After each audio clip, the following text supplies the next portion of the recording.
C'est l'escalier du doute. Donc on va associer ici le nihilisme à la Terre plate. Si vous prenez en compte la capacité des gens, et vraiment c'est de ça dont il s'agit, de leur capacité à se confronter à des idées parapolitiques très controversées, ou à des perspectives incroyablement alternatives sur des, disons, des événements historiques, sur les globalistes, sur les politiques, sur la métaphysique. Eh bien, vous savez que cette immense illusion holographique est notre réalité va devoir être confrontée pour celui qui veut vraiment comprendre. Et il y a différents niveaux pour le faire. En ce qui me concerne, il m'est plus facile de placer les choses dans une sorte de système de classification graduelle de l'incongruité, de l'étonnement de plus en plus grandissant, de niveaux de plus en plus élevés d'improbabilité époustouflante.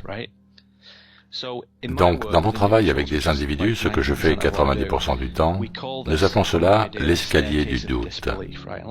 Laissez-moi vous expliquer ce dont il s'agit, c'est vraiment simple. Imaginez un escalier qui s'étire jusque dans le ciel au-dessus des nuages. Et au pied de cet escalier se trouvent certains sujets qui chacun représente une marche à franchir. Prenons-en une facile. JFK n'a pas été assassiné par Lee Harvey Oswald. Ok? Bon, disons que c'est la première marche. C'est une conspiration qui est plutôt évidente. Et quiconque s'y est sérieusement penché 2 secondes ne peut pas y croire. Quelque chose d'autre s'est produit. Ok, bien joué. Vous avez franchi la première marche de l'escalier. Donc, vous y avez votre pied posé, ok? Prenons-en une autre, facile encore. Les armes de destruction massive. L'Irak n'a jamais eu d'armes de destruction massive capables d'atteindre l'Angleterre ou l'Amérique en 2003. Ceci a été utilisé comme une justification pour l'invasion d'une nation étrangère. C'est plutôt les armes de tromperie massive qui sont utilisées. Exact, des armes de tromperie massive. Les armes de destruction massive n'ont pas existé. Tony Blair et George Bush ont menti.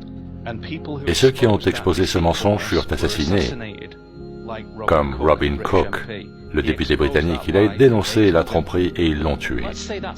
Donc c'est la deuxième marche, ok? Vous voyez où on va avec ça? Oui. Et on est sur cette marche avec toutes les autres devant nous.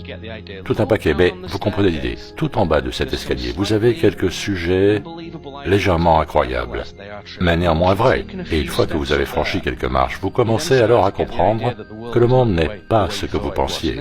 Puis vous arrivez, disons, au milieu de l'escalier, le 11 septembre. Le 11 septembre n'est pas l'œuvre de 19 pirates de l'air. En premier lieu parce que nombre d'entre eux sont toujours vivants, et c'est un fait vérifiable. Donc, dès le départ, c'est faux. Puis on rencontre, vous et moi lui avons parlé, cette femme, Jodie. C'est l'escalier du doute. Donc on va associer ici le nihilisme à la Terre plate. Si vous prenez en compte la capacité des gens, et vraiment c'est de ça dont il s'agit, de leur capacité à se confronter à des idées parapolitiques très controversées, ou à des perspectives incroyablement alternatives sur des, disons, des événements historiques, sur les globalistes, sur les politiques, sur la métaphysique. Eh bien, vous savez que cette immense illusion holographique est notre réalité va devoir être confrontée pour celui qui veut vraiment comprendre. Cette femme, Jodie Woods, et des gens comme elle, qui ont